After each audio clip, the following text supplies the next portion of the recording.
Hello, and today I'll be taking a look at Lightning Bolt Hammer Thor from Thor the Dark World movie. These are made by Hasbro in the 1/18th scale. A picture of Thor on the top, not really much going on at the bottom, nothing on the sides.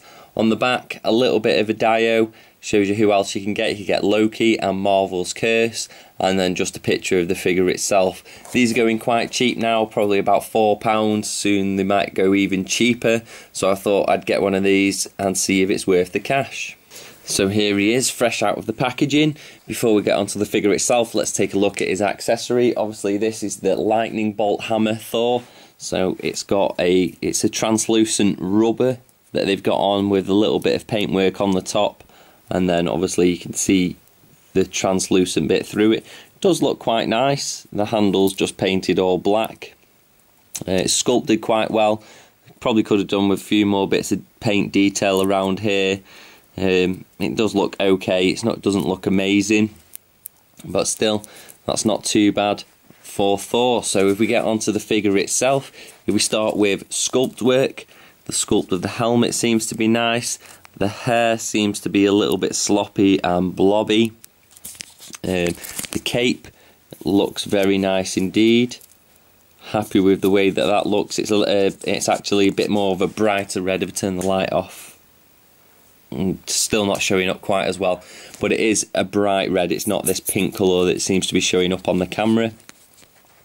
Sculpt work on the chest, all his armour that we've seen from the movie, and in here lots of the mesh detail again going through the arm.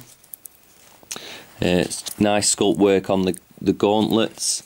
We try and whiz that round so you can see the straps going all the way round. Hand seems to be sculpted okay on that side, and this one is in a tubey side, like he's holding his fingers together. Whether that's a fault in the sculpt or it's supposed to look like that. The hammer doesn't actually fit through that little tiny gap though, so I'm not sure why they've done that. The face seems to be sculpted reasonably well.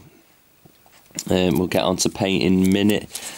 Down to the legs, again straps on the side, quite nice, that texture going through it again. Nice knee pads down to the boots. That all seems to be sculpted quite well, and then just a plain foot on the bottom with nothing there. On the back, again, lots of detail in there, lots of fine detail. You can see where it's being glued into the back on the cape, so you won't be able to take that off.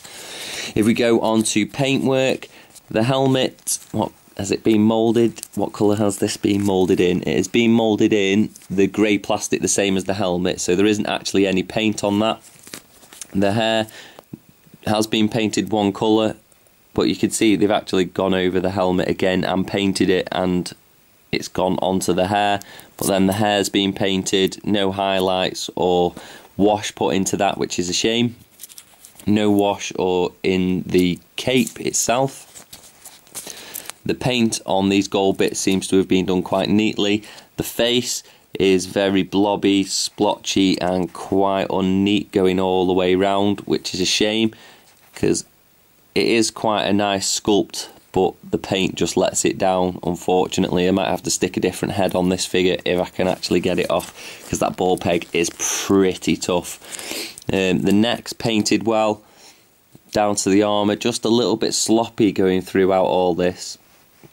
And you can see it's just gone over in certain patches, not being applied in other patches, which was the same as the other figure I reviewed. The paintwork on it was quite sloppy.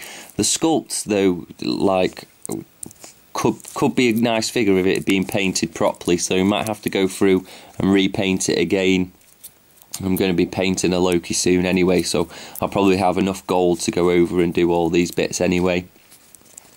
The gauntlets do seem to be painted quite well though, going all the way round. No paint on the back at all, nothing in there, they've just left all the detail out. No paint on these straps on the legs. And the paint on the knees and the boots seems to be okay, but then again, look, there's nothing on the back at all, it's just plain. So paintwork does let it down. Sculpt work seems to be quite nice. Let's go on to the articulation. As I said before, the head is just on a peg, but we don't get any up and down. I'll show you. That's your down and that's your up. So not much out of that, unfortunately. You can kind of get it to look left and kind of get it to look right, but the hair does get in the way, so you possibly could give it a full twist round. There we go, so it is there. The shoulder is a peg going into the torso on a hinge, so you get it out to the side, but then due to this armour, the shoulder pad, you can't get it very high. Even if you turn it round, that's as far as you're going to get it out to the side. Can you get it across his chest? Well, this is a hinge and a peg, but because of his bicep, that's as far as you can actually get it physically across his chest, no further than that. So you can get it out to the side, you can get it up that far, down, and then the wrist is on a peg as well, so we do get that articulation back, which is quite nice. I'm not sure why that bit of red paint's there, it looks a little bit awkward. It is supposed to be there, I think, as there is a bit of mould for it, but whether that was supposed to be a grey rather than red, I'm not too sure, because it doesn't seem to line up there. That'll just look awkward. If we go on to the other side, it doesn't have the red blob there, but the articulation is exactly the same. Can't get it across the chest, but you can get it out to the side. It does look like it might have an ab crunch, but it's not, it's just part of the sculpt. There's no torso articulation. I think that's just where this rubber bit goes down. This rubber here is actually a softer rubber than they used on the previous Thor figures, so see if it actually hinders. It does go all the way round to the back, as you can see there.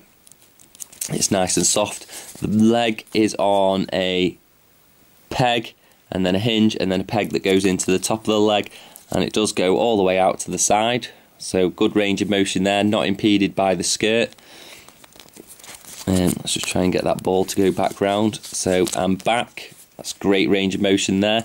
We have got double jointed knees as well, so that's very, very nice indeed. Get good range of motion out of that. And the foot is on a hinge and then a peg as well, so you get fantastic range of motion out of that. Compared to the previous figure that I looked at, this one comes with a lot of articulation. The sculpt work is very nice. The paint does let it down, however, so that is a shame. And that is the Lightning Bolt Hammer Thor from Thor the Dark World movie in the 1/18th scale. Like I say, I picked this up for £4. I thought I was going to be quite disappointed with it, but in the end the articulation is quite good on this figure. It's a shame he can't reach across his chest, but it's due to this big armour, but he does look nice. Could do with the paint being a lot better. It is sloppy in a lot of places and missing in a lot of places as well, but I do actually recommend this figure.